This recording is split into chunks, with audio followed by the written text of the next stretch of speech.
there was a lot of stuff going on, and I don't know how much I could really disclose or talk about, but to see that, I will tell you that going into the interview, the office was in Santa Monica. Okay. And I walked in, and it was a huge organization, worldwide appeal, and the headquarters were in Santa Monica. Woman got up, told the president that I was there, waited a few minutes, and then she showed me in. He's sitting behind his desk. I thought I was walking into like an office in the movie The Godfather. Oh. It was creepy.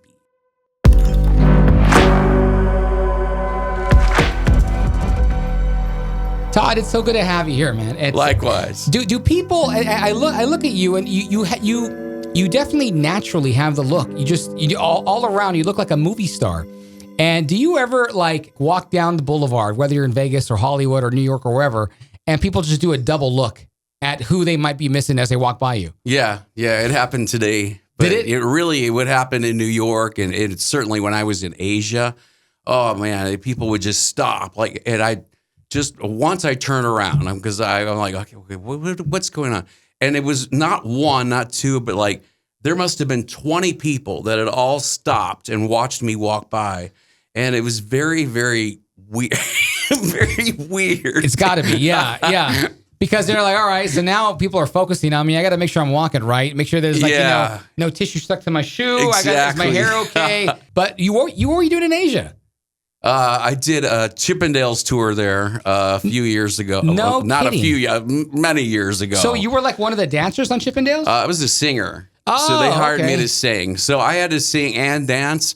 But I still worked out. I had a much better body years ago when I did all that stuff. You have to. Yeah, right. And doing that allowed me to see not only Japan, Asia, and we also went to the UK and all over. So it was literally like but a tour. the US as well. Yeah, and this was not where you go in, some roadhouse and women are coming up putting dollar bills in your G-string. Like that Fresh Prince of Bel-Air episode, I remember when they went to the... Yeah. These are actual choreographed stage shows where we spent weeks and weeks in rehearsal. Wow. At either on Debbie Reynolds' studio. You're playing this. Your people in North Hollywood will remember that. Tons of auditions there. Carrie Ann Inaba from Dancing with the Stars was the choreographer on one of the tours. No kidding. And I'm not a dancer, Freddie. I'm not. I'll be the first to admit it. I trip over my own 2 feet. And she tried and tried, and she finally just like, I don't know what to do. Yeah. Just do your best. We'll put you in the back on the chorus number. That's it. But if she can't teach me to dance, and she's a trained professional, nobody's going to. How did you even get into that? I think there was an audition, and my agent, when I lived in LA, called and she said they're looking for a singer for a Chippendales tour. And would you be interested? I said, well, I'll go to the audition, and if I get offered, then I'll think about it. Right. So I went. So, well, how did you feel? I mean, okay, so this is Chippendales, and you get the job as is it immediately the singer? Is that the role? Yeah. Okay, so it's the singer. Mm-hmm. Did you know you were going to go on tour? That was like up front, like you're going to be traveling the world? Yeah, it was disclosed up front. And the interview, the first one, was, I think maybe it was the only one. It was with the actual president of Chippendales. Wow. And there was a VH1 behind the music story on the Chippendales and the shady underbelly of the organization. And you can watch that. You can dig it up. But there was a lot of stuff going on. And I don't know how much I could really disclose or talk about. But to see that, I will tell you that going into the interview, the office was in Santa Monica. Okay. And I walked in. This is the office for Chippendales. It was a huge organization. Okay. Worldwide appeal, And it was, the headquarters were in Santa Monica. Woman got up, told the president that I was there, a guy named Steve Banerjee. And so I waited a few minutes, and then she showed me in. He's sitting behind his desk. I thought I was walking into like an office in the movie The Godfather. Oh. It was creepy. It was dark. Okay. Just like some subtle lamps on the side. Okay. Like yellow. And he's sitting behind the desk. Very nice man. Why you want to sing with us? And like, well, I need a job, number one. And you're looking for a singer. He said, well, you certainly have the look. And I did enjoy the demo tape that I heard. So, if you want to come on with us, we'd like to send you to England. We have a group going to the UK. We'll start you there, and you can start rehearsals. And here's what we'll pay you. And like, okay, for a guy that had only been in LA for maybe a year and a half. Oh, wow. This sounded pretty good. And, I didn't have any ties except an apartment, what I had. So I agreed to do it. I called my agent and she set the rest of it up. But all this stuff, if you Google the name Steve Banerjee, Banerjee,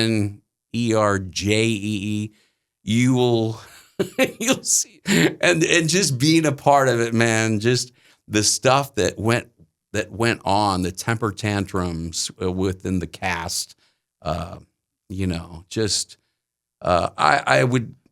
couldn't verify that anyone was on steroids, but there was something that had to cause these tantrums and I would say that's a given, hotel but yeah, walls, bro. Jeez. There was one time we were, and the girls. I mean, that's another day. Wherever we went, it was just groupies, and they followed us after the show, wherever it was. Where they find out where our hotel is, or they'd follow the bus. And there was one hotel, we were in Iowa somewhere, and I had gone downstairs to the lobby to get some snacks, and I was down there maybe half hour. I came back up to the floor and there were like 2 or 3 doors to some of my castmates' rooms, wide open, just all out sex going on in the rooms. And I'm like, holy dude, you just need to shut your doors here. What's going on? They were running back and forth with the girls and trading off. And it's just, this is such a bad optic. This does not look good. And we got asked to leave. Some other guests, the elevator had stopped on that floor when the doors open. I mean, literally, what are you thinking? It's right across at least 2, maybe 3 rooms with the door wide open from castmates. And this is going on in plain sight to anyone who was right there seeing it. So, wow. No, I didn't engage, if that's your next question. I just went to my room like, holy cow. And then there was a call or a knock, and it was the manager, the tour manager, saying everyone has to come downstairs, make sure you're packed, bring everything to get back on the bus. Yeah, I'm sure that's just the tip of the iceberg of what happened, because I mean, I can only imagine if you do one thing too much, does it get old? I mean, the partying. When I was at 99.1 KGGI, we would host a lot of nightclubs. Man, I miss that about radio. But when we did, it was here in the Inland Empire, and we were somewhat, local celebrities, if you will, like very bottom of the barrel, though. Right? Yeah. But people knew us because they listened to the radio a lot. Absolutely. And they would come to the nightclubs, and it was a wild party. It was fun. It was a lot of fun for a young 20-something-year-old man, just like you were. It was like, oh, I made it. This is life. This is awesome. And sometimes those great moments are hard to communicate back to people you wish you would have A, maybe shared that moment with, or at least B, entertain somebody with the story. But the other part of that is, well, okay, if you were to have carried that on longer, what would that have done to your life? I guess is my question, because, I look back at it now, and if I was doing the same thing now at this age, I would look like Freddie, like, come on, bro. You gotta move on. Like, it's been there, done that. That's fine. Chalk it off as experience, chalk it off as lesson, but it's time to graduate into this new whoever you are. Yeah. Here's one thing, Todd, maybe you can relate to. When I look back at those wild times in my life, I don't regret them. Mm-hmm. I don't. And you shouldn't. You shouldn't. No. Do you? No. No. That's awesome. I mean, there are things that I think each of us have done that we wish we maybe would have gone the other direction when we had a chance at the fork in the road, at whatever that was. Right. But we live. Hopefully, you lived and learned from it, or you got the experience and you took it with you. And as you went on your journey, it's something that you have. And I remember, or I did this, and you can help someone else because you're going to pass on to the next generation. Right. When they ask you a question or what it was like, or you have all that in your arsenal. Those experiences are something else, though, huh? Yes. Oh, now, there was a guy, you mentioned KGGI in Riverside. There was this at Universal Studios in Hollywood. There was this, I got hired at this hamburger place. This is a part-time gig. Okay. I'm like, okay, great. But they're looking for a DJ who's good on the mic, good with people, great personality, and I have all those qualities just like you. So I got the gig, but there was a guy who was also on the air at KGGI, and I cannot remember his name. Oh, man. I would switch off and hand to him on Saturday and Sunday evenings. The place was crowded, and you're sitting out in a booth connected to this hamburger place. Right. It has like a 50s and 60s motif to it. And that's what they ideally wanted us to play. And I'm like, these people don't want to hear 50s and 60s music, Right. So he was bringing his own stuff, and I was bringing my own stuff. And he was such a great guy. He totally understood why, because he was doing the same thing. And it was the late 90s. So you had all this great music from that period, and the pop stuff had just started to come back with Hanson and the Backstreet Boys and NSYNC and Britney Spears. So it was very much, it was pop, but it was still listenable for most people. It wasn't like hardcore rap, and it wasn't hard, heavy metal or real hardcore rock. It was very middle of the road. Pop, top 40. Your career from Chippendales had to be completely night and day compared to your radio career. Oh yeah. I just did that. I got hired when I was in college. There was a commercial top 40 station in the little town where I went to college, and my journalism professor suggested I go over there and see if I can get a job on the air, at least 2 weekends. Yeah. So I walked in there and, a meeting, with the program director, and I, convinced them that I don't know what the hell I'm doing, but I'll do a great job at it. And so they put me on. I was awful. I had to train with the night guy, like the night jock, Right.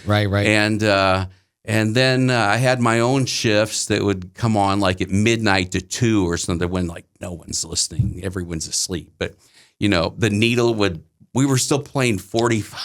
Oh, wow. Yeah. The needle would scratch across my hand, hit the record, the needle, the arm or something. I'm like, oh my God, this is awful. This is awful. So that was my first radio job, like professional job. And it wasn't a college station. It just happened to be where I went to college. So I got paid for it. And then out of that, Freddie, I got asked to come to 2 or 3 other radio stations during that 2-year period. But I'm like, no, I want to finish college. It's important to me. And then I went from there to a big powerhouse news talk station. Oh, wow. And I did radio news. And wow. I'm like, this was all new.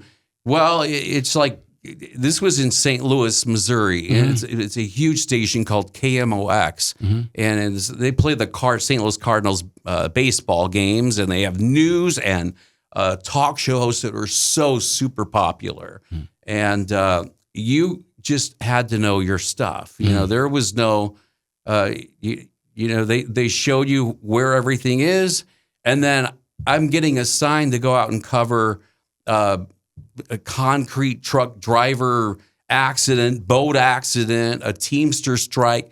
And dude, I didn't even know what a Teamster was. So, but you have to do it. You got people yelling, screaming at you, So every day I just put on a happy face, go back and just do the best I could and learn what I could and learn to work with a lot of egos and in this monster station that millions of people were listening to and just get the job done.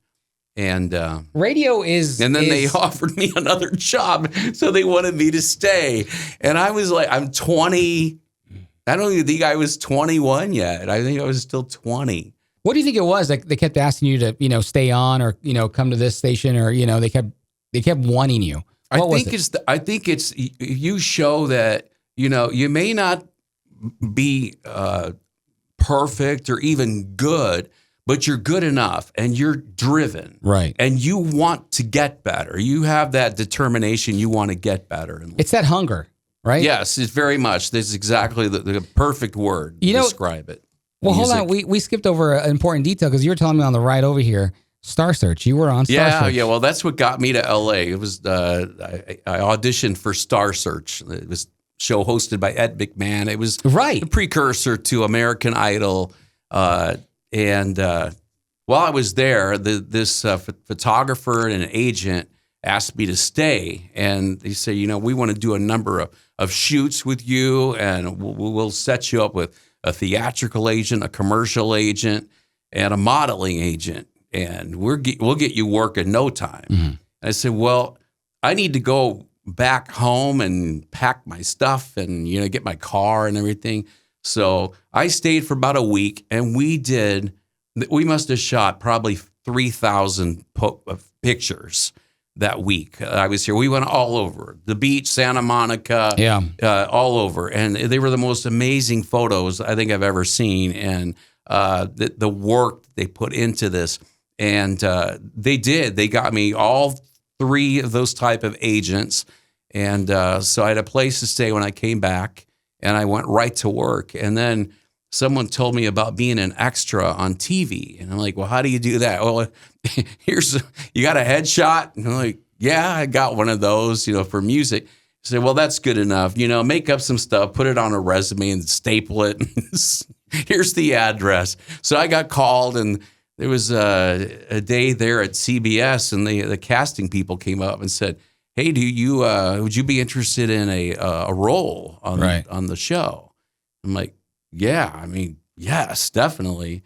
So within a few weeks, here I had a 6-month gig on The Young and the Restless, just doing I was a bartender in some place and that they had, and was working with the same 2 or 3 actors every week. But driving in, I had just moved to L.A. I'm in a Chevette that has dents in it and everything else. Yeah. Driving into the television city, I'm like, I can't believe this. How did this happen? Yeah. Right. Yeah. It's like that I was embarrassed as hell. It's like that scene in Fear and Loathing in Las Vegas when he pulls up in that car in front of the Beverly Hills Hotel. Yes. And it has like smoke coming out of it. You know? Yeah. God, what a journey though. So you're on Young and the Restless now. I could totally, when you were saying the story, I could totally see you as the bartender, in the back, wiping the glasses down. Did you? Yeah, that was pretty much it. I was just an extra, pretty much, but a glorified extra, and I had lines. Okay. So when you have lines, you get paid more, and it's called an under 5. So, and it may have changed since then, but if you had 5 lines or less, you got paid a higher wage than if you were just there as background. Filler, extra. And so to know every chance I got, Freddie, I would sneak over across the hall and get into all those pricing games. That's awesome. Oh, I freaking loved it. They had this place over there. It was way down at the end of a corridor in a big dark room where they stored all the games and the Wheel of Fortune wheel as well. Okay. And I'd go in there. Nobody was there. I'd probably kick my ass out if they knew I. But I got to see how all those games work, It's such smoke and mirrors like you hear, Right. So it's like, the fronts are all Hollywood, pretty colors and glitter and lights. And the back, seriously, the masking tape, wires, graffiti. Yeah. on the back Yeah. of those pricing games. Yeah. The Price is and it's Right. all wood, right? Yeah, plywood and yeah, absolutely. But it was all right there. Little did I know when I was doing that years later, I one day get called down as a contestant on The Price is Right. And so that's another story in itself. It's funny to see that, it's basically this big warehouse. You see a bunch of like walls of just plywood, like you said.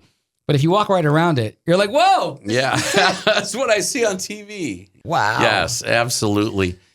I wanted to ask you, you're talking about KISS. How did you get hired at KISS? How did that come about? Internship. Okay. It was an internship with Rick Dees.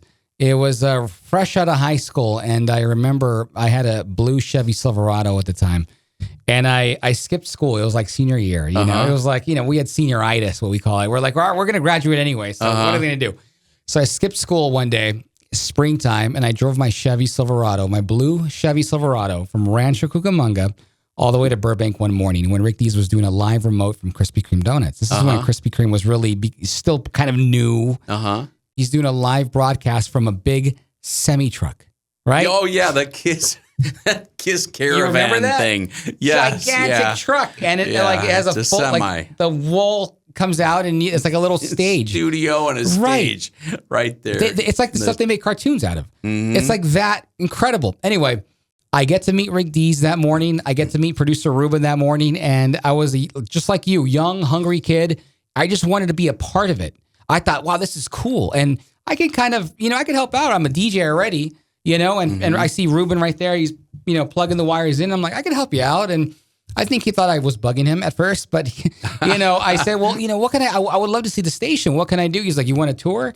Fast forward, long story short, I snuck in the building again after that tour. So after the tour, I got a tour of the station, and everything was fine. It was great. Rick Dees gave me 4 Wango Tango tickets on the radio, and that was, if you listen back to that air check, I sound like such a nerd, Todd. It's like my voice is like, ugh, like, oh man. But that was fun. That was fun. So anyway, like a week later, I go back to apply. I'm wearing a suit, a tie, and I have my resume. So I drive that same blue Chevy Silverado from Rancho, but this time it's like at 4 o'clock in the morning, really early. But I already know where the building's at, and I already know what floor they're on. Yeah. About 2 hours with traffic, so I get there around 6 a.m. The sun's barely coming up, and I walk in the lobby, and I see somebody going up the elevator. You need a key card to not only get in the building, but you need a key card to access the elevator. Yes. Well, I see somebody in the elevator, and I'm like, well, maybe I can just hit a floor button, maybe I'll just wait in the lobby. I was a kid. So I go in the elevator, past security, and... Was there someone at security? I don't remember. Wow. Might have been. Usually they ask, what are you doing But I was here? Where are you going? So they probably thought I worked there. You worked there. I get in. She's like, oh, what floor? Because she was next to the buttons. And I said, oh, floor 8, please. And she's like, okay. Beep. I'm like, oh, man, this is going down. So finally... She gets off her floor, and then the doors open up for me on 8, which is near the top of the building. And as soon as the doors open up, you can smell the scent of coffee and people's cologne and perfume. Like you just got to the office, right? But it's all dark still because it's still before 8 a.m. Yeah. And I walk out of the elevator, and it's still dark, but I see the lobby. The lobby is dark, too. Nobody's there yet. I'm like, maybe I'm here too early. There's nobody here, but I can smell things going on. I know Rick Dees is doing live show. So people are here. So I decided, well, you know what? I probably can't get in anyway because you still got to go through another door. Yeah. Let me go to the restroom, freshen up, and let me make sure my suit and tie looks good. And I'll go back down, wait in my car till the office opens, and I'll do it right. So I go to the restroom, and I'm, fixing my tie. I'm like, okay, everything looks good. I'm going to go back to the truck. I exit the restroom, and the first person I see as soon as I open the door, it's like a movie, Todd. Producer Ruben, the same guy who is one of Ruben's. I'm like, Ruben. And he's like, what are you doing here? And I'm like, oh, I came to apply. Some lady let me up. And that was it. And he goes, wow. I think he was a little freaked out because, you're stalking me? A bit stalkerish. A bit stalkerish. And at that time, I was just so hungry, Todd. I did not realize how crazy that looked. How old were you at the time? 17. Wow. And that's fantastic. You had that drive. You knew what you wanted to do, and you were 17. it's a bizarre thing to know what you want that much, right, Todd? Yeah. It really is. You have that burning hunger inside of you, and sometimes you can't do nothing about it, but go for it. Yeah. And that morning, I ended up as their intern. That's phenomenal. Yeah. What did they ask you to do? Oh, air checks. I'm there at 5 a.m. Okay. Uh-huh. I'm like this. I'm like all morning long. And I said, Ruben, can I walk around a little bit? Can I do this? Can I? Because I need physical activity because this is. And I did that for 6 months. There's some more fun things I did. Did they have you do something that first day where you just showed up in your suit with your resume? Yes. To apply. They put you to work doing stuff. Right there in that morning. Okay. Air checks. It was a wild time. Did you ever intern? Yeah. Well, that gig at KMOX, the news talk station in St. Louis. So you interned before you got hired there? That was a 6-week internship. But I love it, but I really... just like the other job offers at the music stations, I wanted to finish college, so I respectfully declined.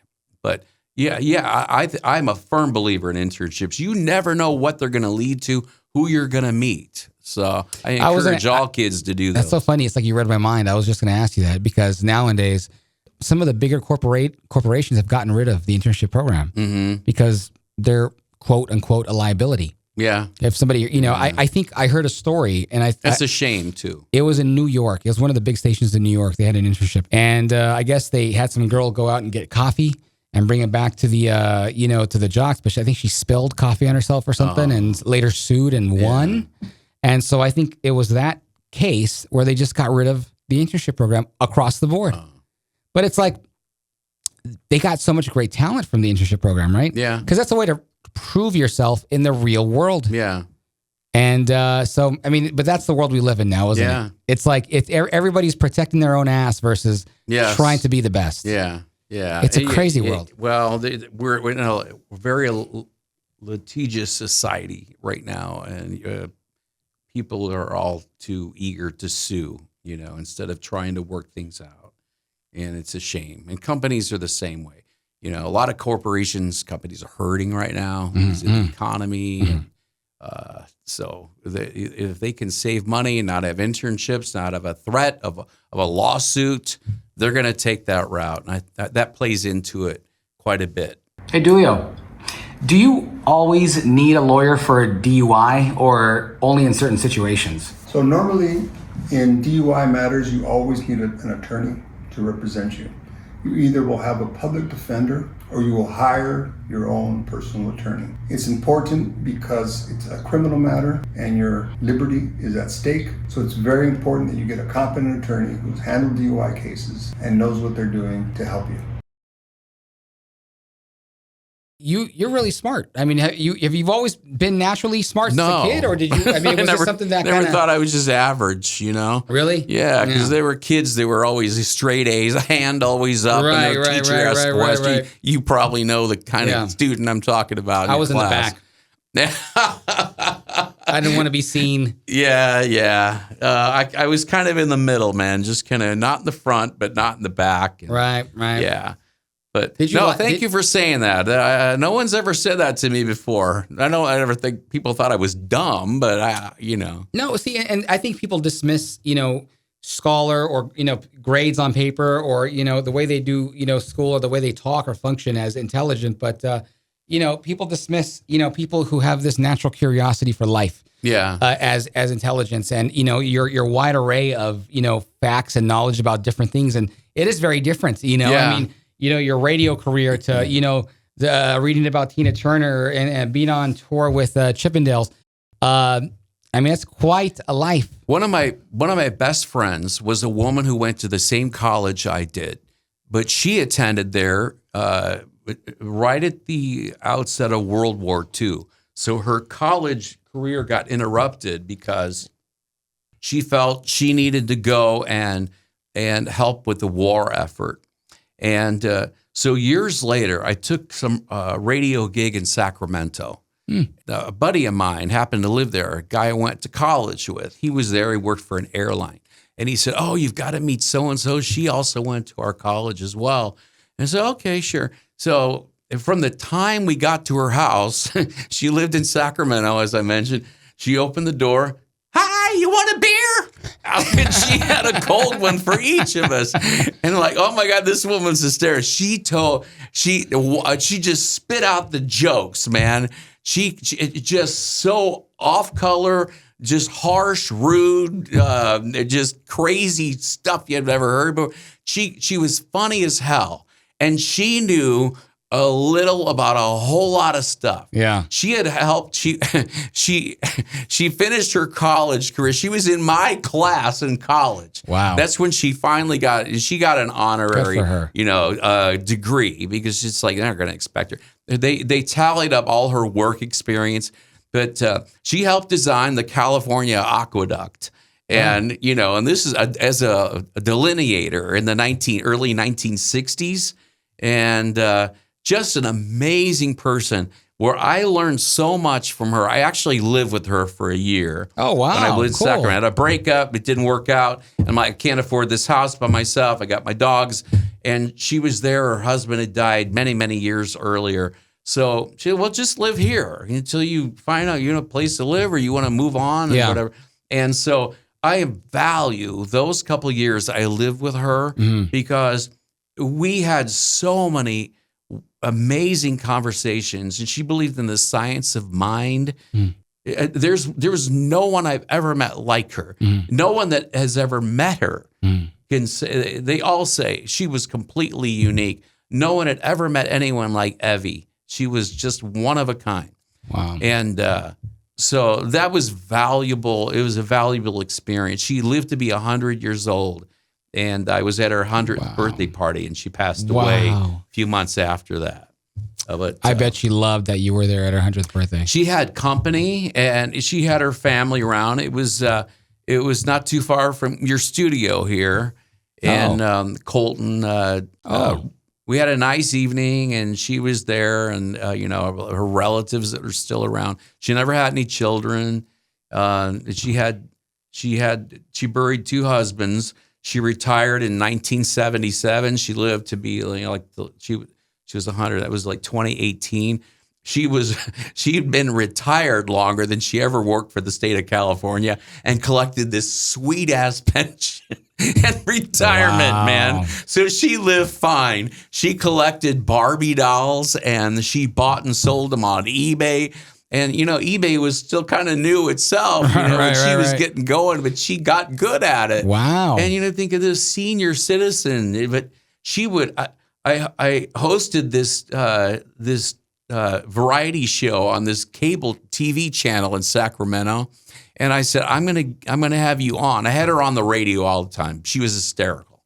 And so I had her on this show, and she just sat and she told jokes for maybe 5-6 minutes to the audience, and they just love it. All they did was yell out a subject, and she told a joke about it, whatever it was.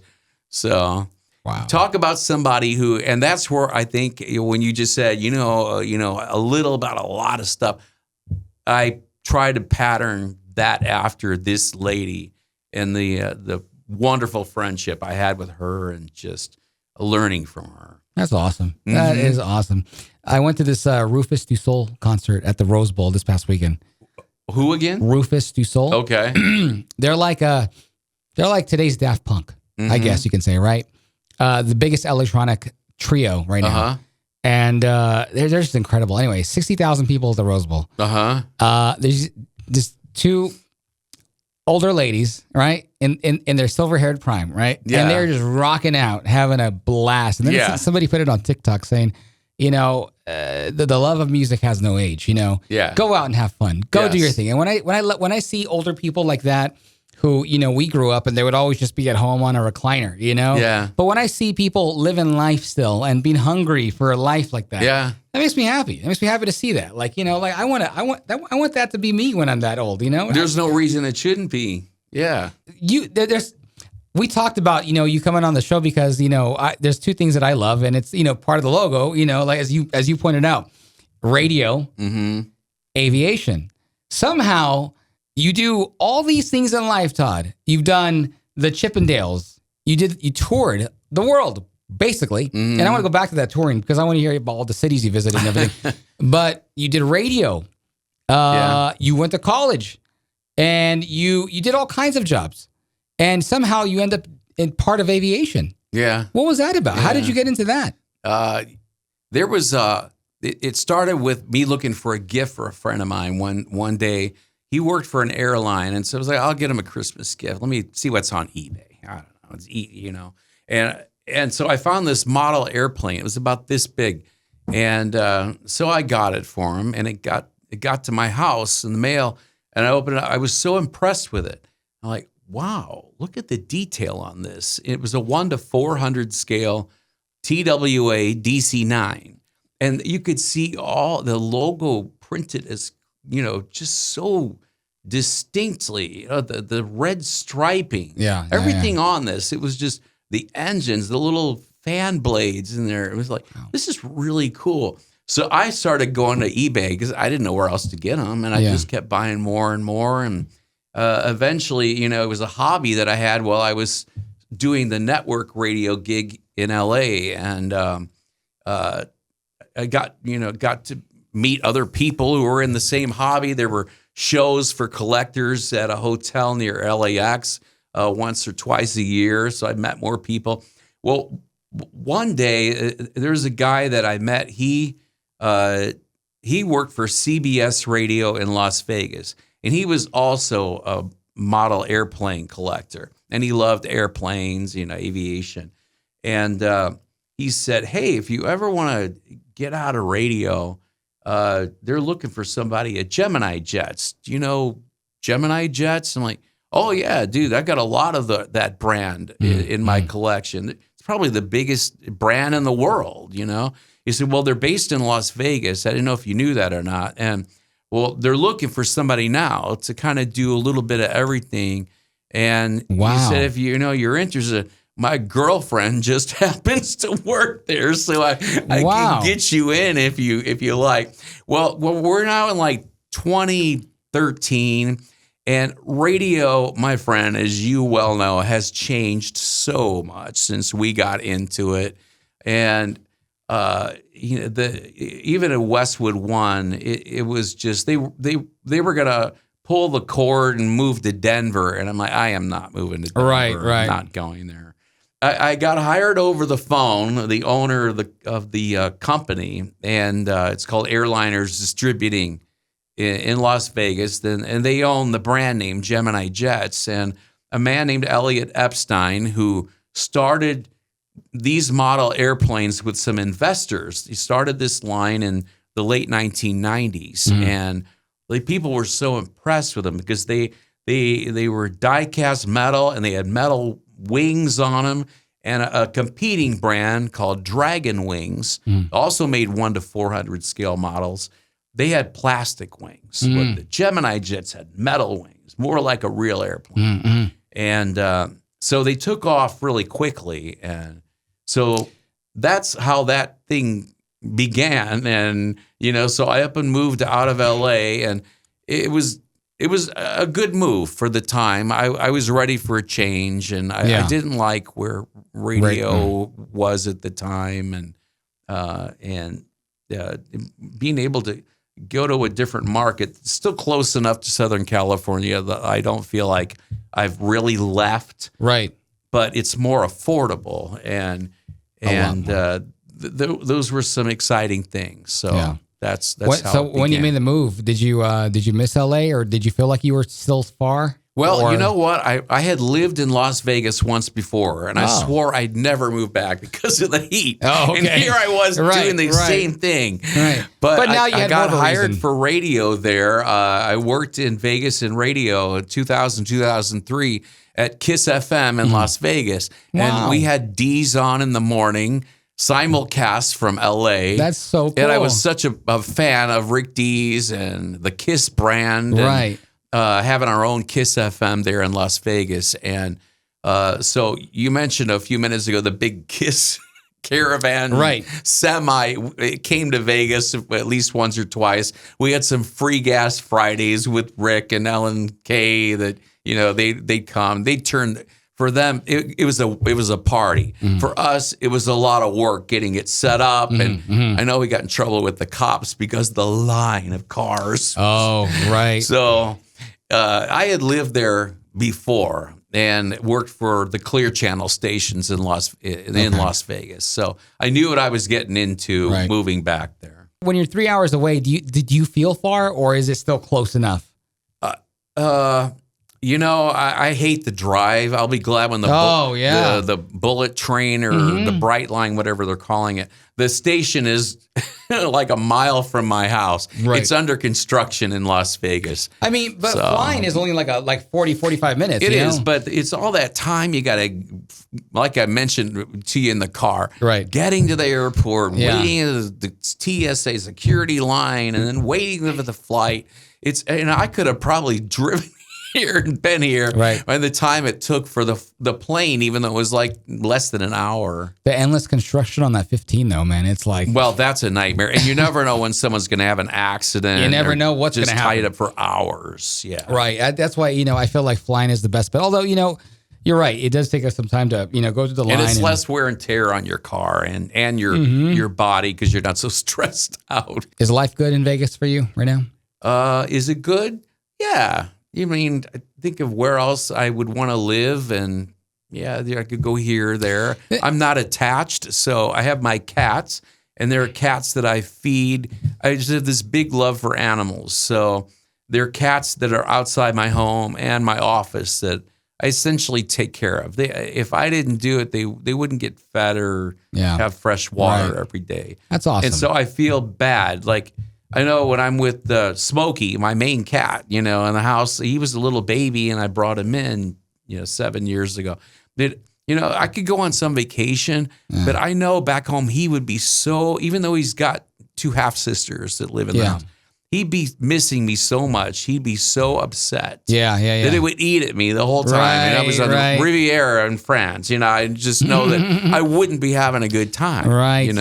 So vacations are even hard. What are the real pros and cons? Like, because you've lived there, you're living there now. What are the real, that people don't tell us, the real pros and the real cons of living in Las Vegas? Well, I can rattle them off pretty quick. Let's see. If you're local like me now, you wish tourists would either take a Lyft, an Uber, or a taxi and not rent a car, not get on our roads and try to drive and find their way around. All right. If you live south of the Strip, for me, I call it the Mason-Dixon line. That's Sunset Road. It's the road that runs parallel to the airport. We hate when tourists cross. I do hate when tourists cross and come south because they just tie things. Right. Things up, man. Okay. It's getting more expensive. Yeah. And we have a water problem out there. The Lake Mead is our source of water, and it's really, really disheartening to see water wasted. But if you go out to the lake and you see on the mountains that surround it where the lake was and how far down it's come. And I went out on the lake the first time I lived there. You could rent a boat for a day and go out, and it was so much higher, and it was like 20 years ago, but that water is gone, and we have not had the amount of rain to bring the water back. Right. And they keep building and building and building. It's like a rubber stamp on building permits there in Vegas. But overall, there's always something to do, and you don't like LA to do something. You have to go here, there, and every. It's like it could be 100, 200 miles to get somewhere where you're going in LA. You're still in LA. Right. We're in Vegas. Pretty much everything is in that strip area. That you'd want to do. Okay. So it's very convenient. Does it get old being on the strip as a resident? Oh hell, I don't go to the strip anymore. A lot of people who are residents don't. Yeah. Why is that? It's just because it's just too chaotic. Traffic. Yeah, the number one. And when the Formula One comes in. Right, dude. Right. Freaking nightmare. Have you been to the Sphere yet? I have not been there. Okay. No. That thing is just cool. amazing. Have you been? Yeah, I got to see U2. Oh, that's one of the best shows that have been there. Yeah. It's a lot bigger than it looks on TV or if it looks on Instagram. It is. It's pretty big. It's massive. It's like it seats what 17 or 18,000 people. Yeah. And the one thing about the Sphere that you don't see until you're up close or in it is the screen resolution. Think about the highest quality screen resolution you've ever seen in your entire life. 4K, maybe 8K now. That thing is 16K. Wow. And it's 16K, not just IMAX, but 16K. You're almost completely submerged in it. It's all around you like a globe. Yeah. It only ends because the seats are right there. Yeah. And here's the other crazy part that a lot of people don't talk about. You ever been on Star Tours at Disneyland? Back in the day? Star Tours. But that was like... you're on this little spaceship and there's like a little robot that's piloting you. Yes. It's like a movie. And the seat moved? The seats move in the Sphere. Okay. They vibrate. It's cool. It is very cool. So you got to go check Backstreet Boys. That show looks incredible. Yes. And, yeah. You know what? I would love to see an EDM show there. I would love to see like an EDM show just tripping That'd be out. Cool. Whoa, you know. But I wonder how many potential lawsuits there'd be. I know, right? Somebody overdose drugs. Yes. Yeah. Gosh. Yeah. But I think you two, opened the Sphere. Weren't they the first act that was there? So it was media night, and I have tons of friends in media, and they're all sharing their videos and pictures and everything. So that's one thing I do miss, that I don't have that media pass anymore. But it looked incredible. And the Backstreet Boys, same thing. Media there, and I have friends that shared videos of all that content. Yeah, just it was amazing. Cool. It was cool. It was just so expensive. I mean, I'm sure the shows now are a little bit cheaper, but for you too, I wouldn't do it again. Well, Backstreet's coming back there, the Sphere for New Year's Eve. So, how cool! Yes. That's going to be awesome. Yeah. I like the Backstreet Boys. Now I was in radio for a few years. This second time around in Las Vegas, like 2015 through 2017, and I worked for a country station, and so it was nice to have the perks again, and meet a lot of the other people in town, and get to know some of those folks all over again, and all the new players as well that are in media. Vegas is a stepping stone market, especially if you're in television, TV news. Right. You just see people, they're there for a year or two, then they're gone. They move on. Wow. But it really, if you're offered a job there, well, take into consideration how the market is. Number one, just don't jump with both feet without really learning about what's going on and what could be within a few years of you making that move. If things change and it doesn't get better, and I've seen so many people, as you have too, in media lose their jobs, the consolidation, job cuts, cost-saving measures, and it's really a shame. There's a lot of people who've been in radio have gotten out, and we've lost a lot of talented people who could be entertaining and informing and doing all that. That's a key thing, right? Could be entertaining because, and this is not a personal knock on anybody in particular, but over the overall, looking through a PD lens, is you listen to these jocks nowadays, right? Everybody sounds like they're just scared to lose their job. Yes. And what a way to treat the industry, because it's like, what happened to all the power players? What happened? And I get the ego part. People don't want to deal with ego these days, and but what happened to all the real true talent, the true entertainers, the ones who can, instead of just one quick thought per break, give you some real entertainment, to give you an idea, to make you laugh, or to teach you something, or just, share something of value, between two songs, but now it's, no, we don't want that. We just carry on to the next song and one thought per break. And, you sound like this person.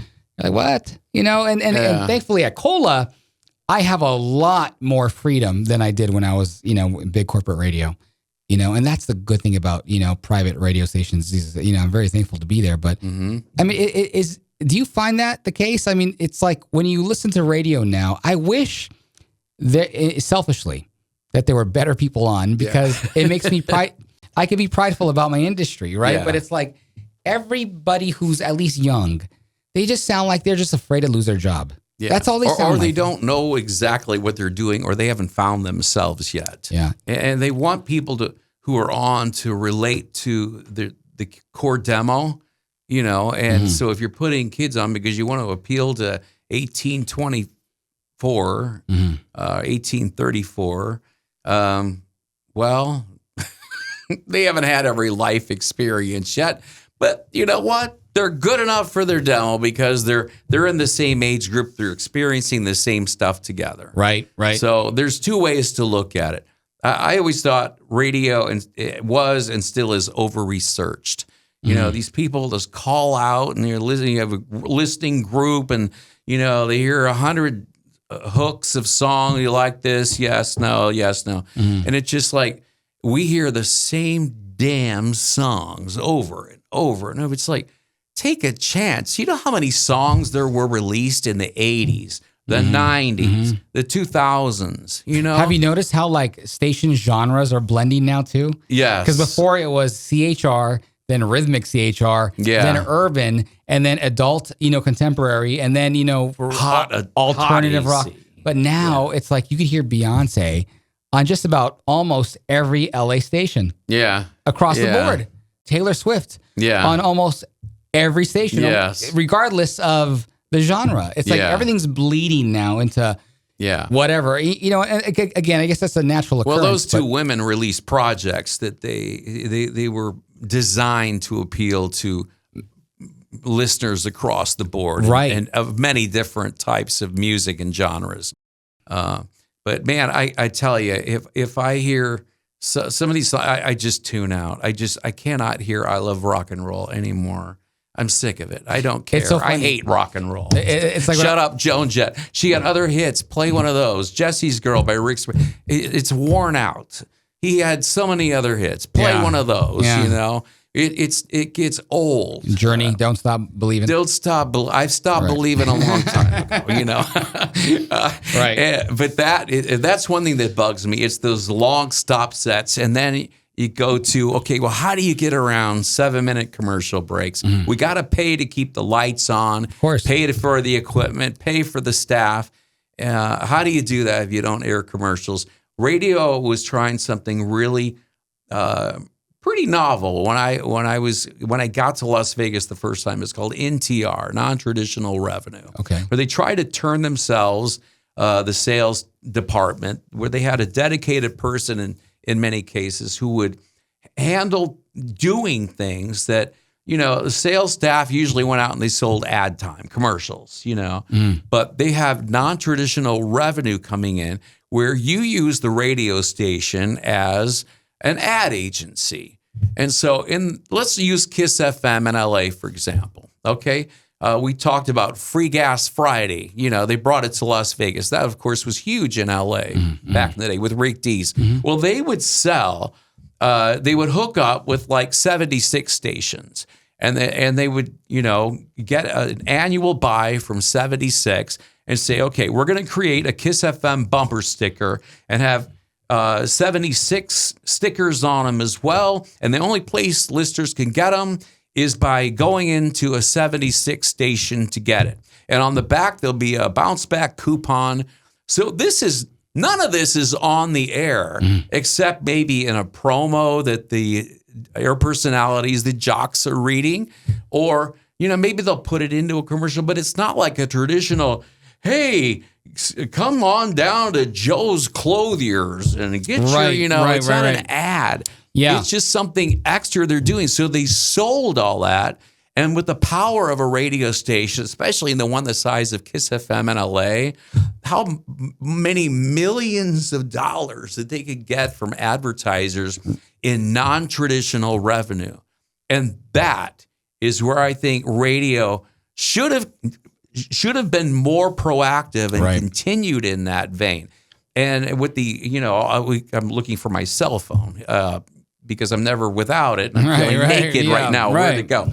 But it's behind me charging. But, everyone's tied to their phone. So, radios try to, with their app, download our app. You got to give a reason to download the app. Yeah. What's on there? What's going to be the benefit? Right. I don't need another app on my phone. It's got too much stuff. The memory's clogged now. So give me a good reason. So I'm really rambling here. But, no, this is all good stuff. This is stuff that we, I think radio would be more relevant and appeal to more people if they could round that curve of how do we maintain revenue and keep listeners without having to play all these commercials, and which is automatic tune out for people. They're in their car. I don't hear that. Plus, they've got so many choices where they don't have to have commercials at all. You know, that requires creative thinking. You have to be, yeah, outside the box. But you know, you've had quite the arc in life of just going from everywhere to everything, and you're actually doing your own music now. You got new music out. What inspired that this movement in your life? I'm not getting any younger, and now that we have social media and we have all these different ways that you can create, where you don't have to go to a professional studio. Yeah, you can do a lot of it on your own. So I started taking a lot of the older songs that I had written and recorded when I was younger. Oh, okay. And putting them on YouTube and with pictures or a video I had at the time or a performance. And there was one song that had never, ever been released, never anything. And the recording has held up through all the years. Wow. And so, I wrote all these songs, and it's inspired from God or whatever, the talent and whatever to do this, the ability. But this one song, it just, this still deserves a chance. So I want this to be like my comeback, if you will, in music. So we shot a music video to it. I took it into a studio, the guy in Las Vegas that I've worked with before. He has a studio. He does mostly commercials. He's a phenomenal musician. Pete Rad is his name. And so I said, okay, I want to add some more to this, more instrumental, and you just do a few more things to it. And so he did it. I love it. I say, it's perfect. Let's do it. And I put that out. I got a distributor. That's cool. At this stage of my life, for this to be happening, it's been very, very exciting. What is your message, Todd? What I mean, outside of the song, and I can't wait to hear it. But I mean, what is your message to people nowadays, or what is the thought you want people to walk away with in today's world? Because I'm listening to you, and I feel like you have some good insight, but I kind of want to bring it out of you. I want to hear your thought on that. I don't think it's anything that's very, very, intellectually profound. It's really easy. Be kind, be nice, be helpful. What the hell? We're all on this earth together. You're no better than I am, and I'm no better than he is or she is. And, if you look at people throughout the history of humanity who have reached greatness, and not necessarily they weren't going for that. It's just because of their deeds and what they did it was so moving, because it helped so many people. And that's where I feel where people really need to just stop being so involved with themselves and be more involved with other people. We're all connected. And you'll feel, trust me, anyone who's listening to this right now, you will feel so much better about yourself and your life if you help people, you're good to people, and you're kind to people. That is true, because I've been guilty of being selfish for a very long time. I think this goes for every man's journey, at some point maybe, some go longer, some go shorter. But, I've lived for myself for quite a long time. And it was great because, I felt like it was a master class on Freddy Rivera, and I mastered it, But at some point, when you live for yourself and only yourself, you will hit a wall, and you have to pivot at some point and kind of reassess. And, the one thing that I learned, Todd, is sometimes life is sometimes a little bit bigger than just you and me, and it's maybe the purpose of your life, and the purpose of my life, whatever that may be. And it could take all life, your whole life to figure it out. But the simple thing to do, and it's very easy, like you said, it's very simple. It's not intellectual. It's not a sophisticated, top tier level talk. It's be kind, be truly kind, just be selfless, help other people. It takes a lot. For me, it took a long time to, I've always knew that growing up. I mean, I grew up, learning this and, reading that. But it's easy to get so self-absorbed in today's world. Yeah. It really is. How many likes did I get today on this social picture? media doesn't help. It makes it worse. It amplifies it, and if it's not looks, then it's, it's the amount of friends that I have, the followers I have, the likes that I get on my one. Nobody's liking this. People are unfollowing me. It's like, who cares? It's like, really, who cares?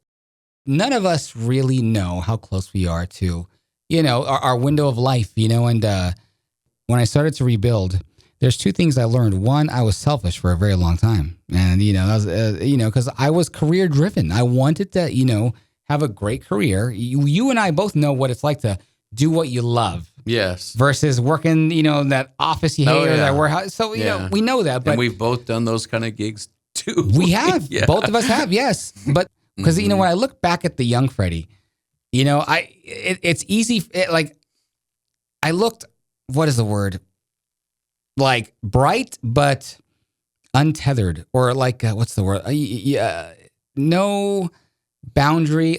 Not say boundary, but it's like not defined, right? Not defined, like a lost child almost. Come on, you got to grow up a little bit, And when I look at me now, like when I look at these podcasts back, I go, I'm more proud of that person. I'm more proud of that person because I'm more me. And I'm okay with that. I guess back then I was trying to always prove. That went on too long. I was trying to prove too damn long. And it's I need to stop proving. I just want to be. And for me, that took a long time. But, when you start to be selfless and start to give to other people or community, get involved with your local, and not just the city community. I'm talking about your immediate circle around whoever you spend quality time in life with. But yes, I guess it comes down to full circle is to be kind, because selfishness is not kind. A lot of people, they miss that. They think it's just being mean, like, flipping somebody off on the freeway, which I'm very, guilty of, because I'm in Southern California. But no, it's when you're selfless and you're spending quality time with somebody else about them. That is being kind. Isn't it? I've learned, like you have, that there's more to life than me. And I've always been helpful to people. I've always done stuff for other people. I've always been there for other people. Not as much as I could have or should have. And sometimes I just couldn't, conflicts or whatever. But there are people who will probably say, oh my God, he was such a jerk. He was so selfish. He was so self-centered. And there were times when, I was that person, When I was 20, 21, I'm having, modeling gigs left and right, and, in a calendar that's all over the place, and, people were beating down the door. My parents were getting phone calls for me they didn't want. It's like life was phenomenal, and I could have done anything, had anybody, it's like you get to a point where you're like, okay, I'm pretty high on myself. I'm going to get knocked down, and, and I did. And some people don't think they're going to get knocked down in the process. Yeah. That's the part. Well, in the process, no, but at some point it's bound to happen, because you can only stay up here for so long before you come down, because you burn out of fuel. You need to refuel at the very least. It's great. It's a great way of putting it. So, what that all happened. What was it? You said, that all ended for me, that everything changed. Let's use that example. When I was 21, I had the world at my feet. I was doing, just everything coming my way, gigs, money, everything. I had, looks and music, and I was performing all the time, and on the radio, and I had a record deal, and it's just like, endless sex, and it's just, I got to a point where I was 22, and I'm like, stop, do I want to stay in radio? Do I want to really go for a record deal again, music, and write and record and perform? Is that what I want to do? And so that's what I chose to do. What made you stop or pivot, though? Because, was it just by discipline alone? Yeah. Was it? I think I just had, it was like just quitting cold turkey. Like, But why? if you're a Why? What made you want to? It's like you just quit. I just quit. I think I just got tired of feeling empty. Where it's like, okay, I did like some of these guys, and yeah, I'm gay. Some of these guys that I was with, but most of them, would I want to be with them again or a relation? No, it was just a one night thing, and it's just because like, after a while, over time, over and over and over again, it does tend to feel a little bit like, right? yeah, A little bit routine. yes, yeah, When I was 22, there is no way you could stop me from my trajectory. I am going full on rock star. Okay. All right. There's nothing you can do. I'm stubborn. You're not going to, nope. Nah, I'm on my way. yeah. So when I think about you, when you were young, 21, 22, I mean, was it a book you read, a movie you watched, a talk with the parents, something you saw? What mentally made you make that decision though? Like what drove you to that, making the that year life of decision? celibacy, that specifically? I get, yeah. Well, I think it was just a string of meaningless hookups, and Right. you're just like, okay, I'm tired. I'm just tired of doing this. I want to just not go out to a nightclub, not go dancing, not go see anybody, not hook up with anybody. Right. Like I want to break from that, and that's not the person I am. Right, And, right. The real me is the person who wants something deeper and more personal with one person, not something much, much less with a bunch of different people and a string of people. And so I just quit, I did drugs for a time too. And I'll admit it, it's something that happened. I think a lot more people do that. They abuse a substance more than they'll Especially admit. nowadays. I remember being at Coachella, and I forgot who the rock star was on stage, but he goes, it's so funny because to perform at Coachella now, there are more people on drugs in the audience than there are on stage. Yeah. It's bizarre. Yeah, I believe that. Yeah. Yeah. But I just quit. I didn't go into rehab or have to go through a program or a step-by-step plan. I'm not doing it. And I quit. I just didn't do it anymore. And that's kind of powerful, though. So, some people, I guess, can pull that off. A lot of people can't. They fall off the wagon in their attempts to quit and to stop. But no, if I make my mind up, like you're determined, I don't go back, and that's it. If I do go back, it's by choice, and I'm very keenly aware that I'm going back to somewhere or something or someone maybe that I've already had that experience. I feel like I'm trying to picture myself in going through but you have to get excited about something else, right? Is that kind of what you saw happening? Like, okay, if you're going to stop this part of your life, well, it's then cool, but I need to get excited about something else, right? Like the next thing, whatever that may be, the next you have goal. to look forward to something in life. I think that's what keeps you moving along. If you don't, you kind of die. Right. But yeah, it's that I decided, I want to really concentrate on my career and getting to know me and really focusing on my voice.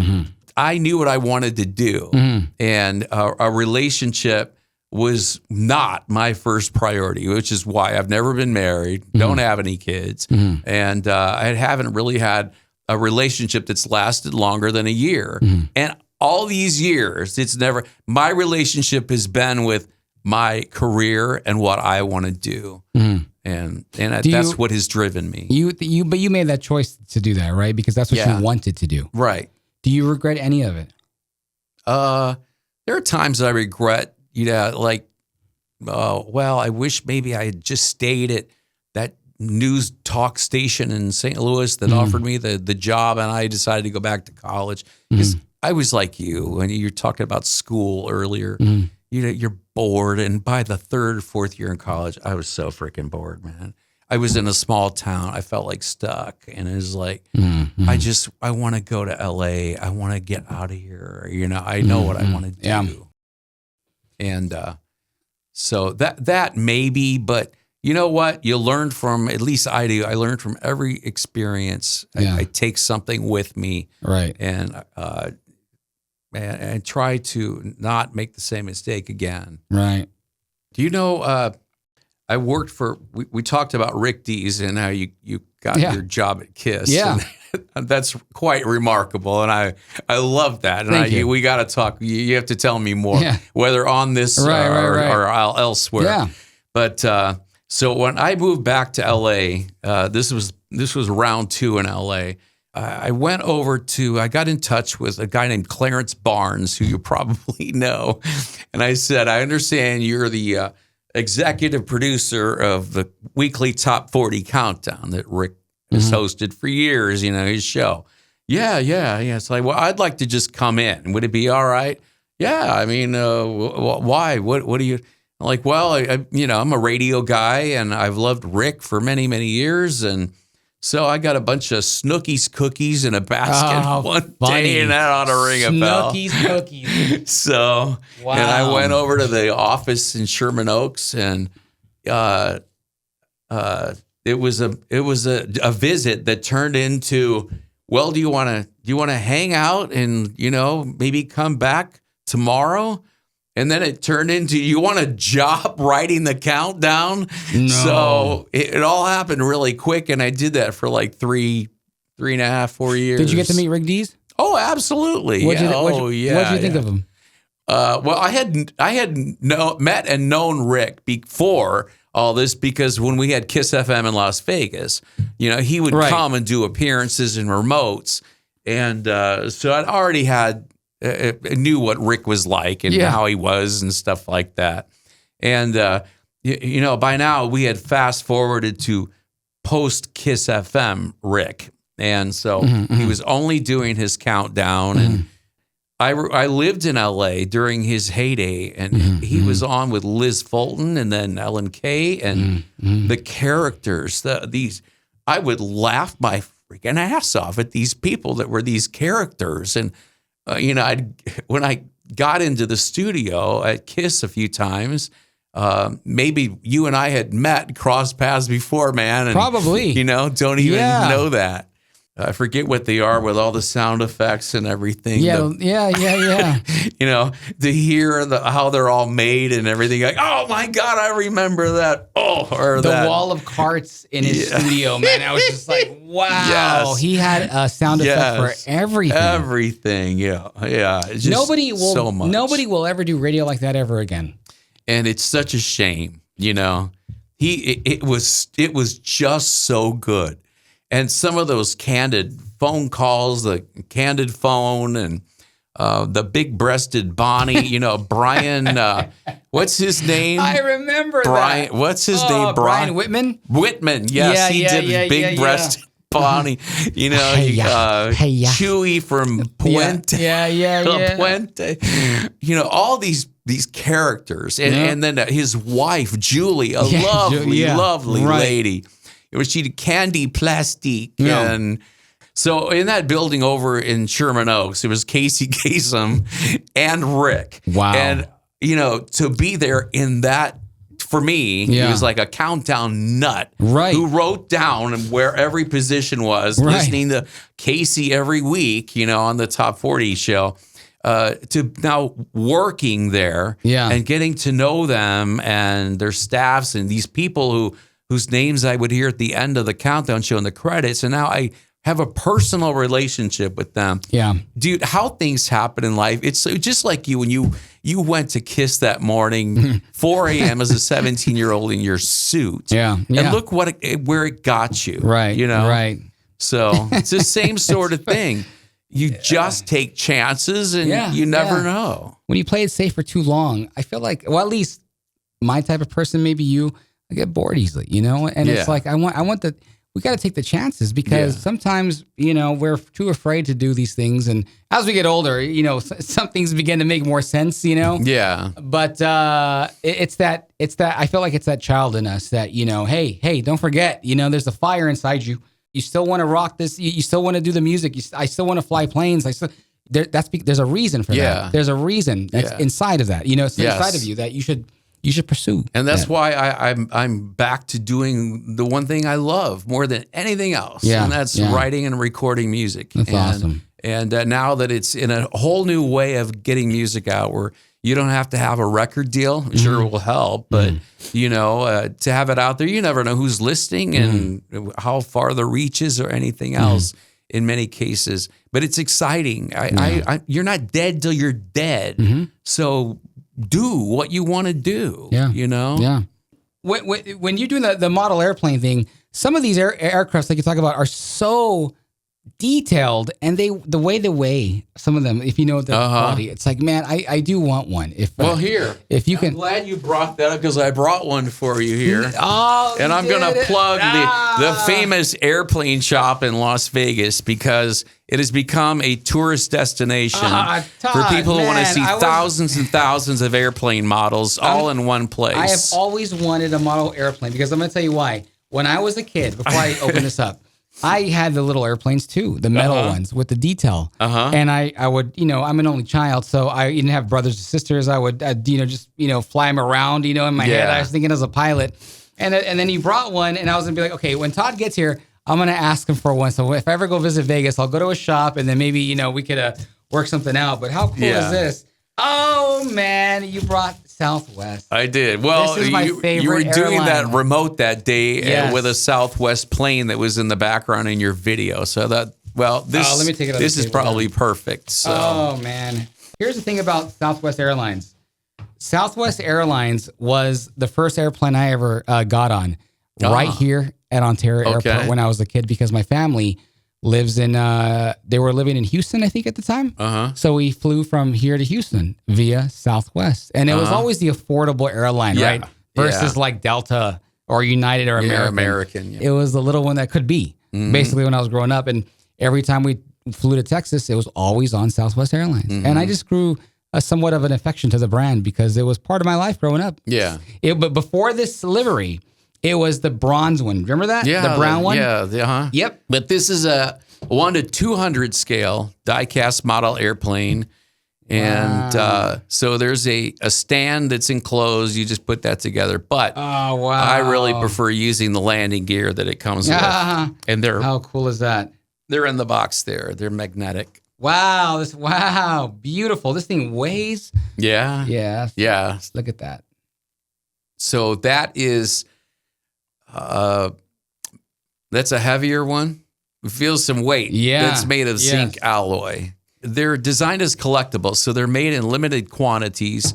So, you know, what you might see available today may not be available tomorrow because people are buying and there are only so many made. That's what keeps them collectible. Wow. And so you multiply this times thousands, and that's my collection right now. It's taken over my life. But I absolutely love these things. I'm crazy about them. Favorite airline? I don't really have a favorite airline. What's your favorite model out of all the? Yeah, there's some that are I love classics. I'll be honest. I love because you were talking about like the DC 10 or 11, right? Or the DC 9, a 727, DC 10, L1011. The 747, the old one. But, you know, I love the polished aluminum, the polished metal, those old American Airlines the silver aircraft. Ones? Yes, the silver ones. Yeah. And there were a lot more airlines that had that were flying silver planes back in the 50s, the 60s, the 70s, even the 80s. And now because of composites being used to build aircraft. We've gotten away from that because it can't be done. Well, it's fiberglass is used on the new Dreamliners now, right? Yeah. It's crazy because I flew in a Dreamliner once in China, and we flew from Shanghai to Hong Kong. I don't remember. Oh no, Guangzhou. Okay. And ever heard of Guangzhou? Google it. You'll be blown away. This is what? Beautiful. A city in China. Okay. So we flew from Shanghai, China to Guangzhou, China. Okay. And I was first time in a Dreamliner. I never realized how big that wing is, man. It is massive. And the way it bends, that arc when it's flying, crazy? It's like right here, but then it literally it's like, wow. It's wild. My dad worked at Boeing and McDonnell Douglas my whole life. Did he really? Up. Yeah. In Long Beach? Yeah. Okay. Yeah. And then at Torrance for a little while too. Okay. Yep. And so I grew up around, we would go as a kid, he would take me to the airport to go watch the plane, take off and land. And, that's why I always loved airplanes and airlines. And I just found it fascinating. I still do. And, man, Did he work in that old McDonnell Douglas, the old Douglas plant that was in Long Beach? I that think neon so. on the outside, flying DC jets. Right. I think so. I think so. I would have to ask him to be sure. Did you guys live in that area in Long Beach? We lived in Alhambra for a while. Alhambra to Montclair, basically, Ontario, this area. It's a long way to... It was a long... Yeah, and then he did aviation his whole life. Just, Boeing was the majority of it, but then he went somewhere smaller afterwards. But, man, I just found the airplanes just so freaking cool. And, sometimes I would, even as a kid, I would take vacation and fly somewhere, not necessarily for the destination, but just to get on a plane. Yeah. Yeah. Well, there are spotters and people I know who collect airplane models. Right. They do that now. They just, they're always posting about their trips and follow along. Fly, here's my flight numbers today. And I'm like, yeah, I didn't get on an airplane for the first time until I was 23. Wow. Was that going to LA? Our family, we didn't have money to fly. And I was flying from St. Louis to Minneapolis and then on to Canada. Oh, and wow. So the first time ever on an airplane, and I believe it was a DC-9. Maybe your dad helped build it. Wow. And you'll never forget that, huh? No, but I wasn't as into airplanes. I'd kind of gotten away from the years when I was a little kid and Grandpa would take me to the airport and we'd watch. Oh, okay. And those were great times because my grandma had just passed and she was like my best friend and Grandpa was lonely. Yeah. So he'd pick me up. We'd go to Lambert Field in St. Louis with those iconic and by the way, windows. Lambert Field is historic. Absolutely. Isn't that like where Well, Charles Lindbergh went through there and the Spirit of St. Louis. Yes, that famous plane. The aircraft. Yeah. And so there's a replica that actually hangs in one of the buildings at the St. Louis International Airport, Lambert Field. And that's, I started flying because, well, do you want to know why I started flying? I'd love to know that. Okay, so it's a quick story. I was at KISS FM. I was the utility player. Yeah. And I loved it. But I was working 12-hour days, 5 days a week, and then coming back to do a 6-hour shift on Saturday. So I was so overworked and burnt out. And I loved doing radio, but I needed a break from it. Something completely different. Mm-hmm. And that was my other passion. This is my opportunity. While I can afford it, while I got, the time on the weekend, I want to start flying, I have, it's a whole different beast, man. I don't care how much money you make or how great your personality is or whatever. It requires none of that. It requires just 1,000% focus. I remember being on the plane and, with my first flight instructor, and as charming as I thought I was, personality doesn't work when you're in the airplane at all. At all. I mean, it is very structured, very checklist, very, and it's like you got to change from who I am naturally to this person. And it's like when you're in the plane, you can look down and enjoy the scenery for a second. But then you got to get back to making sure, what traffic is around you. Talking to what tower, are you talking to SoCal Approach? You watch out for this, TFR. It's a lot. Yeah. But it's so much fun, man. Yeah. It is awesome. So it really is. You're no way scared or intimidated. No, because it's like reps. You just get enough practice in. But I'll tell you what, that first time, so, you're in an airplane and you say you get, 20 hours and then like, all right, Todd. Yeah. Todd, I think you're ready to go on your own. And you've been up here with me. You've done these takeoff and landings 1,000 times already. I think you're good to go. And you're like, I'm ready. All right, cool. So we get to the, beginning of the runway in this little, peel off period. And, he gets off and he goes, all right, you know what to do. Just talk to the tower if you need help. Da-da-da, good luck. Shuts the door. As soon as he shuts the door and walks away, everything changes then. Yeah. Because now, for the first time ever, you're alone in that cockpit. Mm-hmm. That's it. You have no safety barrier. He's gone. Yeah. It's just you. If you panic, that's on you. Yeah. So the headset's on. Thumb is on the button to talk to the tower. So I get on the runway. I line up. All right. So it's basically lights, camera, action. You think lights. Okay. All lights are on. Okay. Good. Camera, visuals, check. Runway heading, check. Action. Throttle, all the full in. So then the power starts to kick in, and you're like, all right, I'm going. Everything feels like a routine so far, but it's great. Adrenaline is still pumping. Routine, and you're still now the nerves start kicking in because you're alone. Yeah. As soon as it lifts off the ground, and you're the one who did it, and it starts to take off into the sky, immediately you're like, wow, I got this. This is the best feeling in the world. It is the absolute best feeling. You get up there. And then, all right, you level off at that, 1,800 feet or whatever the pattern altitude is. You make that left turn and you just kind of basically circle around. And then here's where the part kicks in, where I think a lot of first-time solo students freak out. You hear that on YouTube. You can hear the comms. It's time to land. So, flaps 1, reduce the speed, let your plane starts to come down a little bit, get cleared to land. Flaps 2 on base, and the flaps 3 on final. Take it back to about 65 knots if you're in a Cessna 172. And now it's like your only focus, any bills you're worried about, any issues outside of, are gone. Mm-hmm. It's just survival. It's you, and make sure you're alive when you land this plane. And so you're coming in slow, but you don't want to come in too slow or else you'll just, fall straight down. Yeah. You don't want to come in too fast or you'll ricochet off the runway and you have to go do a go around. So you have to precision. 65, the winds, check the winds, make sure they're good. All right. Get clearance to land. You got clearance. Make sure there's no other airplanes around you. Cool. Come in slow, steady. And then as soon as you're about to hit the ground, start pulling the power all the way out. So basically, it's almost like you're just letting the plane come down to the ground, but controlled. Okay. And as soon as you're about maybe 10 feet out, wingspan from, you flare. So you flare the airplane just a little bit, and the two wheels touch the ground first.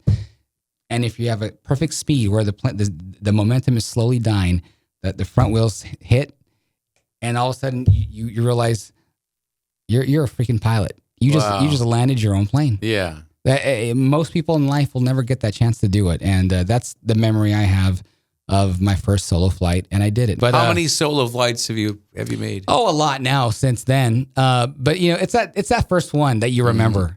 There are so many people that love airplanes, aviation, and the models, that I have met people literally that live all over the world. And I will never ever take that for granted of how grateful I have been for the opportunity to learn from all these people and still stay in touch because of Instagram and all these folks. And they're all over, honest to God, every continent. I have people that I can honestly say we're friends. We stay in touch. We keep up with each other, right? And it's wonderful. One of these collectors, I've also got to know his family. He lives in San Bernardino, they do. And so they would come to Vegas, come in the store, whatever, get to talking, whatever. See, he was still in high school when I first met him. And he was learning how to fly and was taking lessons somewhere in the Southern California, San Bernardino area. And he finally got his license and all that. So one day he's up with with a cousin and his grandmother. And they're flying this small little plane, maybe it was a Piper Cherokee, over the San Bernardinos, and they're going to go to breakfast. How cool. Well, the plane loses all power. And this is not his plane. And it's just one that he's using. I don't know if you rent or how it goes. Yeah, most likely a rental, yeah. And the plane loses all power completely over the San Bernardino Mountains. Well, he could have freaked out. I mean, he's very, very, the family's very faithful. They're of Mormon faith. And so he just knew that God was on his side, sitting on his shoulder. Grandma's freaking out, Right. And the cousin's kind of a nervous wreck as well. And well, Brock is his name. Brock Peters, phone, radios the tower, said, look, I don't know what I'm going to do. The plane has lost all power. I got to land somewhere. Right. And we're over the mountains, and it's like the San, what's that pass? Cajon Pass. Hate it. Yeah. Hate driving it up or down. I hate it. Hate the whole thing. So they're in the Cajon Pass area, and the only place that he found that he could actually land the plane even somewhat safely is on Route 66. So that's what he did. Wow. And, telephone poles and the railroad tracks, and you got I-15 right there. I think they kind of intersect or come together somehow, one over the other. I don't know, but he did it. And the plane is kind of landed. It was on the roadway, kind of went off to the side or something, but it never overturned. And, there was help there almost immediately because he had radioed the tower. Wow. This was just within the past few years that this happened. And the media was all at their house like the next day. And he's all over like Inside Edition and Extra and all the morning shows and everything. And, the most, one of the most interesting things about this whole story is this guy was only 18. Yeah. 18 years old and did this, and successfully. So they teach with the Piper Cherokees and the Cessnas. They teach you right away, the emergency procedures, because a lot of these lighter planes you can land without an engine. You just gotta know the speed. Yeah, that's really it. What is your like for the Cessna? It was like 64. If you keep the plane coming down without engine at 64 knots, it'll show you. You can land the plane pretty much as long as you can find a flat land, a straightaway, you're good. Okay. But, I guess that's the one thing they always teach you is when you're flying, having fun, always look down and just note mentally where you can emergency land just in case. Because if you go out, you can just circle down if you want, just whatever, and just make your way down. But if you don't pay attention to those things, you're all constantly got to be thinking when you're a pilot. And, and that's the other part of it too. It's like sometimes, people realize, well, shoot, this is a lot of work. Like I thought flying was just going to be like, oh, cool, but no, it's not. It's like, it's a lot of work and it doesn't end, and so, but if you, take the yoke one day and you get the feel that of just flying your own aircraft, it's pretty freaking cool. But yeah, Todd, that's looking back, what an incredible life you and I both have lived, and part of that is we pursue our passions. Part of it is we're born with this kind of DNA or the talent that we have, and we need to put it out somehow, some way. Yeah. And other times it's because we were fearless in some parts of our life. Looking back at your life, there was there's a lot to be proud of. I mean, I think so. Yeah. And I've been very blessed. I will tell anyone that I was raised we weren't like ultra religious, but I went to Baptist church and, too many don't do this, don't do that. And then I kind of got away from that. I'm like, I need a more centrist type religion. And it's not, for me, it's not more about religion. It's just more about faith and having faith in God and knowing God's there for me. God will help me. He's always been there for me. Boy, have I been in some jams in life.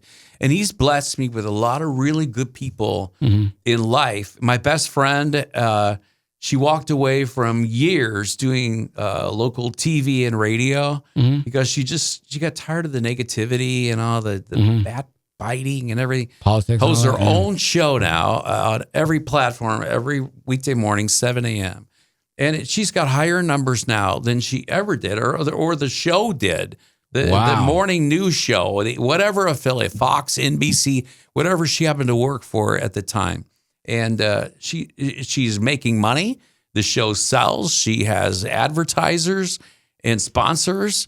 And it is something people go to every morning. Instead of turning on their TV, they turn on their phone, they turn on their computer.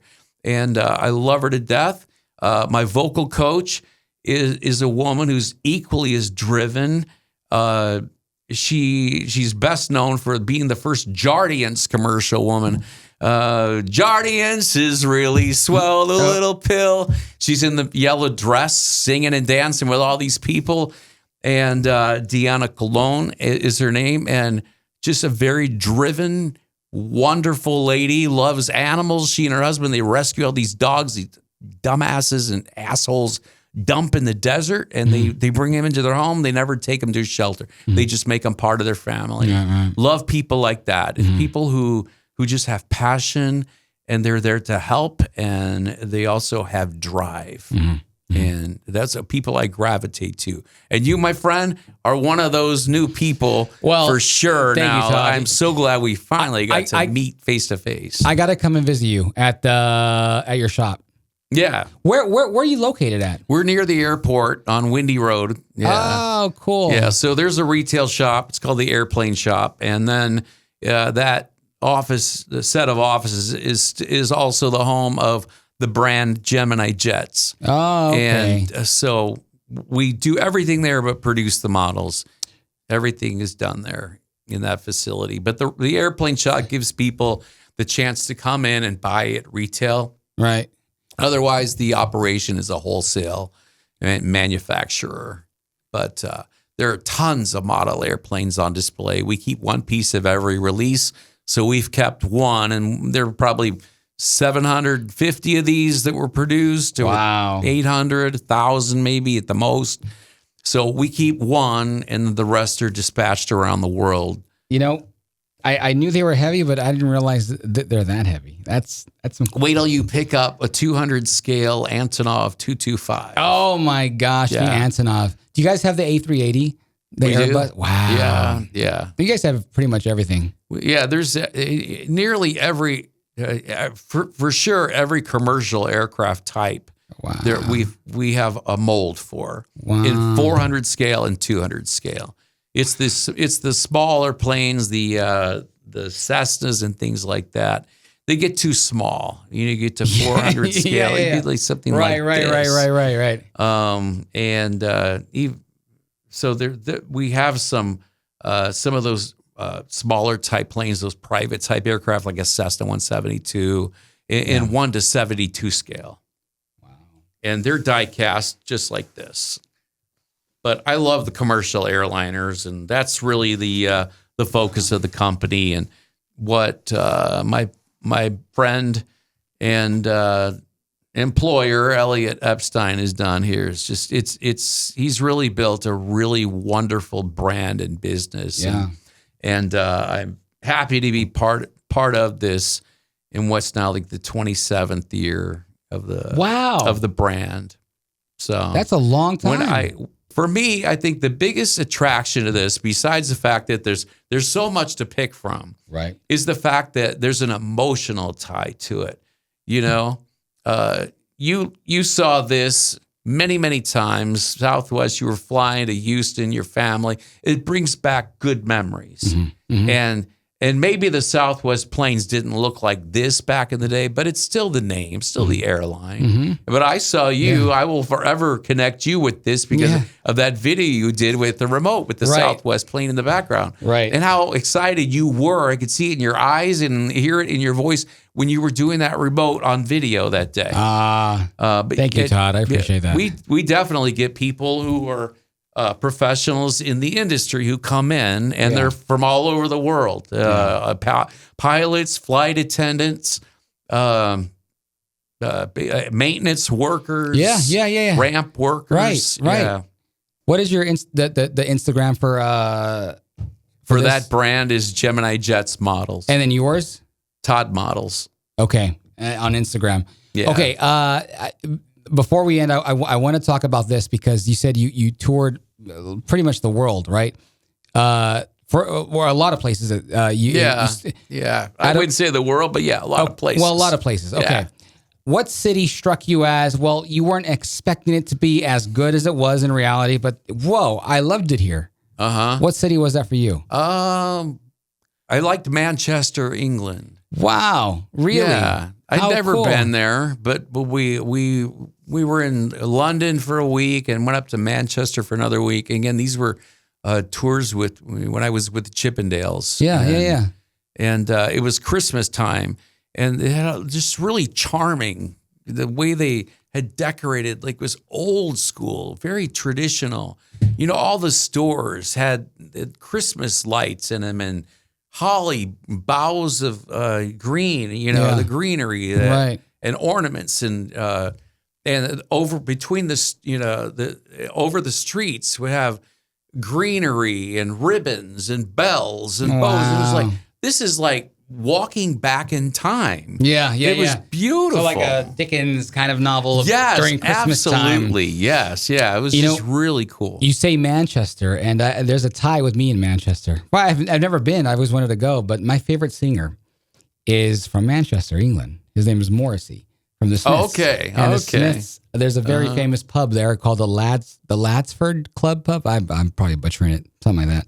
But it's still there, and it still exists. Okay. And it's in Manchester. And so, Manchester's always been on my to-do list for sure. But I've been of course to London and Liverpool and Dublin and all that. But I skipped Manchester for some reason. It just that's cool. Yeah, a very quaint place to go and visit. Yeah, I don't know what it's like now, but I've asked some people. I tell them about it. I don't get all schmaltzy and go into such detail, maybe because they're there to look at model airplanes. Right. But so, what's it like these days? Yeah, it's still very nice, but they have a lot of things that have changed, just like they have here in the U.S. over the years. The makeup of the population is different. And, so with that comes, different traditions and what's good, what doesn't look so good. People, they've moved out of neighborhoods. Yeah. People have aged. And so a lot of this stuff that really turned me on when I was there may not exist because the people who were doing it, they were the adults, and now they're either the grandparents but sadly they're maybe not with us any longer. I remember there was an Anthony Bourdain episode once. It was Parts Unknown or No Reservations, and he says, I'm traveling the world now as I get older, and I realize in the future all we're going to see is CVS, Starbucks, and McDonald's in every city across the world. Yeah, it's not very far off, Yeah, but I get it. Wow. Well, Todd, dude, what a pleasure it was to finally really sit down and talk with you about likewise. Everything, really. Everything. We went kind of across the board here. That was I gotta say that was brave of you, and I like these kind of talks. I really do, because a lot of people don't have them, and it does something. It makes me happy. It really does. I can't help it. So, thank you, Todd. I think it to you personally, I would think you should be proud of yourself that you are someone who makes people feel comfortable and at ease, and you're sharing time with someone and letting them speak, getting to know them, and you're sharing part of yourself as well. Even though we've known different things about each other, maybe on a professional level before, there's still other questions and things, I would love for you to, at some point, we'll talk, and I'm like, wow, that's awesome, But that's a compliment to you, because not everyone can come in and make people feel comfortable enough to open up and talk and share. Well, I appreciate you saying that. Thank you. You're welcome. Did you have fun? Absolutely. Okay. How long how's this been running over here? Wow. Is it 4 hours? 3 hours. Okay, 3 hours. Wow. Was this like the longest podcast you ever been on? Or Absolutely. Yeah. That was long. Yeah. Well, Todd, thank you so much for being here, man. But it's fun. Absolutely. My pleasure. Wow. Thanks, Freddie.